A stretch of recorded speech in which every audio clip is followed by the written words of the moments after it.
F13 and East Coast are in business together, F13 pay a group of 6'8 East Coast members to transport something for them. They would give them a car which contained 200 to 300 keys in it. And when I'm talking about keys, the things that open the doors. That's right, YouTube. And for those who don't know, that is a ton of money. Like life-changing money. Well, the life-changing money part, that's exactly what the East Coast guys thought as well. They thought that this could change their lives. So instead of transporting it, they decided to keep it. Well, the Florencia leader named Arturo Castellanos, he would get news of this and he was not happy about it, to say the least. Now, of course, the money was lost, but he would also take it personally. The disrespect shown to him and his guys was not to be tolerated. And this is when Florencia would spark everything off. It became on site. Every day was hectic in South Central LA. So let's cover some of the important events. So on some unrelated stuff, Arturo Castellanos would end up going down and he was sent to Pelican Bay. And this is where he would make his orders.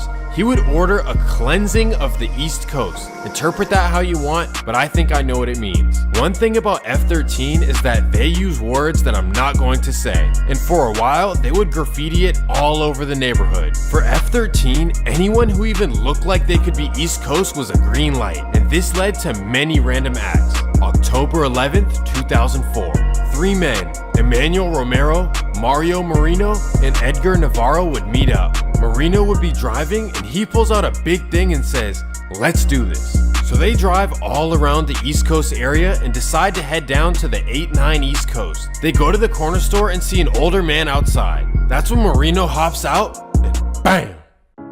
Daryl Denard was a 53-year-old grandfather who happened to be homeless at the time and had nothing to do with East Coast. Either way, East Coast was not happy about it. November 12th, 2004. Edgar Navarro is hanging out on the corner of Randolph and Holmes in Florence. That's when a car pulls up and bam! This was a big deal, especially because Navarro was only 16 years old. So Florencia would not be happy about this. And remember, for them, as long as you fit the description, you count. November 27th, 2004.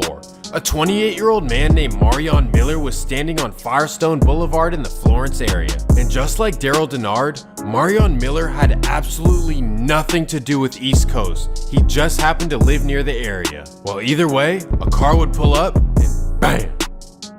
For a few years, everything remained hectic. Every day in the neighborhood brought a new incident. And these reckless acts by F13 caused the feds to take notice. That's because this was no longer street activities. Touching civilians crosses a line that should have been drawn. And the crazy thing about it is, for East Coast, this wasn't even their only rivalry. They had rivals all over South Central. Well, everything would lead up to Operation Joker's Wild, the largest takedown in American history. Turns out the feds had been tapping Florencia for over a year and collecting everything that they needed. October 16th, 2007. 102 arrests were made for hundreds of charges. And here's how it would turn out in court. Now let me get into my DJ Vlad mode. The feds have a 98% conviction rate. So of the 102 F13 members, how many do you think got convicted? 96. That's 96 of the 102. That's 94%. So congratulations, Officer Vlad. That's close enough. Despite the big takedown, the new generation would carry on the same rivalry for the next 13 years. There are countless events that took place over this time period. Someone should write a book about it. But 2020 brought some change to the community.